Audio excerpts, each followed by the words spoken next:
let's get away from Michael Jackson and into Paddyman. Declan, who is with us on the show. As you mentioned, great to see you, great to have you in. And you sent us a little bit of a bio earlier on, and I was intrigued by a lot of it. One of them, that you started off music with your dad.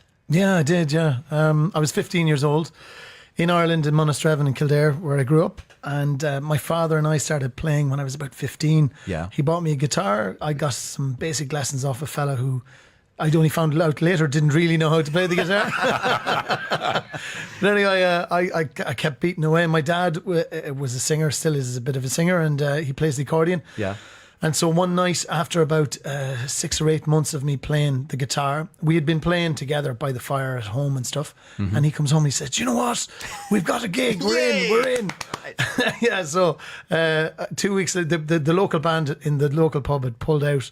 And so he was in, and we turned up in matching shirts because he was all about the show bands. Yeah. And on the night we turned up, I was playing a little bit on the keyboard at the time, a little bit on the guitar. Right. And Dad was doing all the singing and the accordion. After a few minutes, people started to leave because we were so bad. Oh, Brutally. really? Yeah. What a way. What a brutal way to start your music career. I know. Everyone's going to learn that way sometimes, right? The only people that stayed in the bar that night were the local gypsies, right? We travellers, we call them in Ireland, yeah? Yeah. And the reason being they couldn't get drink anywhere else.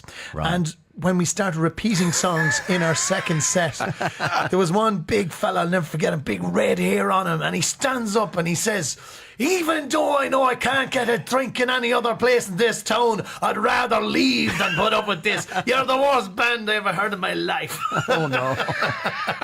And my father turns around to me, and he says, he kind of just gives me a nod, as if to keep playing. This is supposed to be expected. Just keep playing. Yeah, whatever you do, keep playing. But of course, that first night has led on to an amazing musical career for you, hasn't it? I mean, so well known in Dubai, Abu Dhabi, throughout the UAE. I mean, you must be very proud of what you've achieved. I'm very proud of what my dad gave me at that time. Yeah. The idea of being able to just laugh it off. Don't mind when anybody else thinks of you. Keep going. Yeah. And that's what he did, because we couldn't get gigs for the next 2 years in our town. Right. But we went to the Kildare town then soon after, and he found us a gig around a fire. Without microphones. He said it was the microphones that put us off the first night. And so that's where I started to learn the craft, and I enjoyed it. Would you have since. carried on if he hadn't have kept pushing you like that, do you think? No, I don't think so. I don't think so, because I'll tell you why. Like 2 or 3 weeks later, I was inside in the schoolyard, and a fella walks up to me, and his dad had been in or heard about the debacle, and he comes up to me and he says, "Oh, I heard you were a real rock star there a couple of weeks ago." So all the lads found out about it. I didn't know what to. But my dad didn't. He said, "No, it doesn't matter. Keep going." You know, at the time I wouldn't even sing. I was embarrassed to sing. A 15-year-old lad, and it was only through 2 years of just playing music and accompanying him, and my grandfather coming in.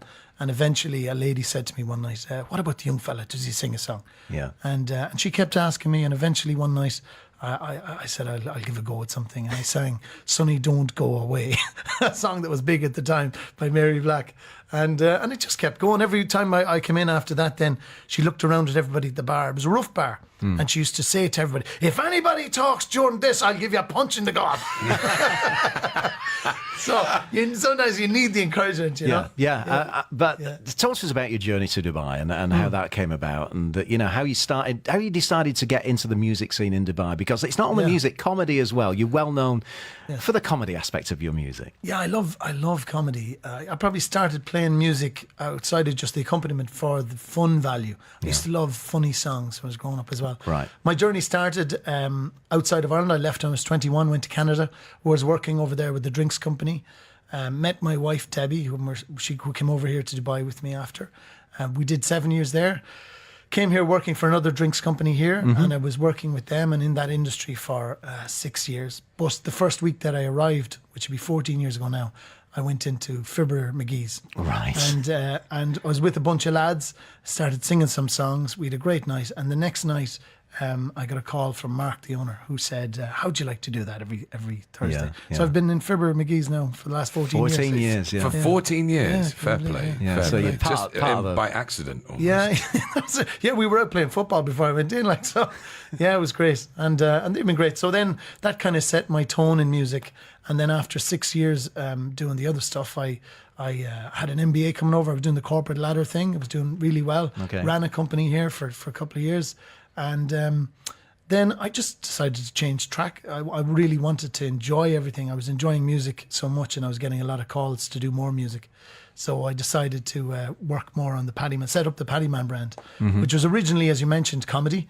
And I used to wear a hat and with a beard and everything when I was down in Barasti and other places, because I didn't want local people or any of the CID or anybody to think that some of these songs they were singing were meant to offend anybody. No. They're all meant to be comedy, and hence that's why I did. These days I think the market's matured a lot and people know me more. They know if I do a funny song like Burj Khalifa or something like that, it's meant to be taken with jest, and people are very good about it. Yeah.